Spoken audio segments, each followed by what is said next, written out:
नमस्कार मंडळी, श्री स्वामी समर्थ. मंडळी, आजचा हा उपाय तुम्ही योग्य पद्धतीने केला तरच त्याचा फायदा होतो. नाहीतर लोक उपाय तर करतात पण काहीच फरक दिसत नाही. मग ते म्हणतात की काही उपयोग नाही झाला, पण खरी चूक त्यांच्या पद्धतीत असते. येणारी चैत्र पौर्णिमा खूप खास आहे, कारण हाच दिवस हनुमान जयंतीचा आहे आणि वर्षातील पहिली पौर्णिमा असल्यामुळे या दिवशी केलेल्या उपायांना वेगळंच महत्त्व असतं. त्यामुळे या दिवशी तुम्ही एक छोटासा उपाय केला तरी त्याचा परिणाम तुमच्या आयुष्यात दिसू शकतो. आज मी तुम्हाला एक साधा पण खूप प्रभावी असा नारळाचा उपयोग सांगणार आहे. या उपायासाठी तुम्हाला फक्त एक नवीन पाण्याने भरलेला नारळ घ्यायचा आहे. हा नारळ आधी कोठेही वापरलेला नसावा, ही गोष्ट लक्षात ठेवा. हा उपाय तुम्ही सकाळपासून संध्याकाळपर्यंत कधीही करू शकता. अगदी रात्री केला तरी चालतो, पण करताना मनात श्रद्धा असणं खूप महत्त्वाचं आहे. लवकर उठून स्नान करा, स्वच्छ कपडे घालून देवघरात या. देवघरात आल्यावर सर्वप्रथम एक दिवा लावा आणि वातावरण शांत करा. त्यानंतर एक लाल रंगाचं स्वच्छ कापड घ्या आणि त्या कापडावर नारळ ठेवा. आता त्या नारळावर कुंकवाने स्वस्तिक काढा. इथे एक गोष्ट लक्षात ठेवा, अनेक लोक स्वस्तिक नीट काढत नाहीत आणि ही चूक ठरते. त्यामुळे स्वस्तिक पूर्ण काढणं खूप गरजेचं आहे. यानंतर त्या नारळाला हळद, कुंकू, अक्षता अर्पण करा आणि धूप दीप दाखवा. मग उजवा हात त्या नारळावर ठेवा आणि गायत्री मंत्राचा जप सुरू करा. हा मंत्र तुम्हाला 108 वेळा करायचा आहे. त्यानंतर एकदा कनकधारा स्तोत्र आणि एकदा श्रीसूक्त याचं पठण करा. जर म्हणता आलं नाही तर शांतपणे ऐकलं तरी चालेल. आता इथेच सगळ्यात महत्त्वाचा भाग सुरू होतो, कारण अनेक लोक पूजा करतात, मंत्र म्हणतात, पण पुढे काय करायचं हे नीट करत नाही आणि मग परिणाम दिसत नाही. त्यामुळे आता लक्ष देऊन ऐका.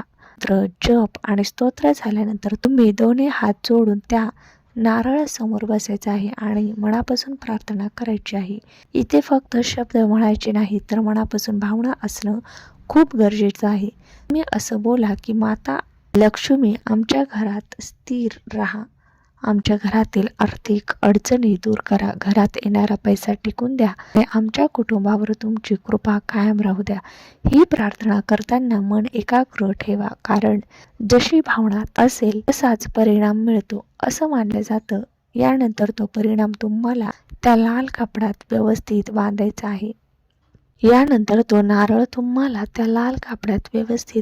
आहे. आता ह्या नारळ तुम्ही घराच्या मुख्य दरवाजावर बांधायचा आहे. आतल्या बाजूला बांधला तरी चालेल किंवा बाहेरच्या बाजूला बांधला तरी चालेल, कारण मुख्य दरवाजातून घरात ऊर्जा येते आणि जेव्हा आपण असा उपाय करतो तेव्हा नकारात्मकता कमी होण्यास मदत होते आणि सकारात्मकता वाढायला सुरुवात होते. पण थांबा, इथे एक गोष्ट अनेक जण करतात आणि ती चूक ठरते. ही लोक हा नारळ कुठेही ठेवतात किंवा उगाच बाजूला ठेवून देतात. असं करू नका, कारण योग्य जागा महत्त्वाची आहे. जर दरवाजावर बांधणे शक्य नसेल तर तुम्ही हा नारळ तिजोरीत ठेवू शकता किंवा जिथे पैसे ठेवतात तिथे ठेवू शकता किंवा तुमचा व्यवसाय असेल तर तेथेही ठेवला तरी चालतो. आता हा दुसरा उपाय खूप खास आहे आणि विशेषतः ज्याच्या आयुष्यात वारंवार अडचणी येतात, कामं होत नाही किंवा काहीतरी अडथळे येत राहतात, त्यांनी हा उपाय नक्की करून पहा. दिवशी हनुमान जयंती असल्यामुळे हनुमानाची कृपा मिळवण्यासाठी हा योग्य वेळ मानला जातो. यासाठी तुम्हाला एक नारळ घ्यायचा आहे, त्याचसोबत थोडी खडीसाखर घ्यायची आहे, मूठभर काळे उडीद घ्यायचे आहे आणि थोडं तेल घ्यायचं. हे सगळं घेऊन तुम्ही जवळच्या मारुतीच्या मंदिरात जायचं आहे. तिथे जाऊन सर्व वस्तू मारुतीला अर्पण करायच्या आहेत आणि जे दिवे लावलेले असतात त्यात थोडं तेल टाकायचं आहे. यानंतर मंदिरात शांत बसून तुम्हाला हनुमान चालीसा 3 वेळा म्हणायची आहे आणि ऐकायची आहे आणि दोन्ही हात जोडून हनुमानाला मनापासून प्रार्थना करायची आहे की तुमच्या आयुष्यातील अडचणी दूर व्हाव्यात आणि सर्व कामे सुरळीत व्हावी. हनुमानाला संकटमोचक मानलं जातं, त्यामुळे या दिवशी केलेली प्रार्थना मनापासून असेल तर त्याचा नक्कीच फायदा होतो असं मानलं जातं. इथे एक गोष्ट लक्षात ठेवा, हा नारळ तुम्हाला फोडायचा नाही, फक्त अर्पण करून तसंच ठेवायचं आहे. अनेक जण इथे चूक करतात आणि नारळ फोडतात, पण या उपायात तसं करायचं नसतं. आता शेवटचा पण खूप महत्त्वाचा भाग राहिला आहे. आणि हा उपाय संध्याकाळी करायचा आहे. अनेक जण सकाळचा उपाय करतात पण हा संध्याकाळचा भाग सोडून देतात, त्यामुळे पूर्ण परिणाम मिळत नाही. त्यामुळे हा भाग लक्ष देऊन करा. संध्याकाळी देवघरात किंवा घरात स्वच्छ जागेत एक नारळ घ्या आणि त्यावर 7 कापराच्या वड्या ठेवा. त्यानंतर तो कापूर प्रज्वलित करा आणि शांतपणे बसून मंत्र म्हणायला सुरुवात करा. तुम्ही जय जय राम श्रीराम जय जय राम हा मंत्र म्हणू शकता. हा मंत्र म्हणताना मन एकाग्र ठेवा आणि घरात सकारात्मक भावना ठेवा.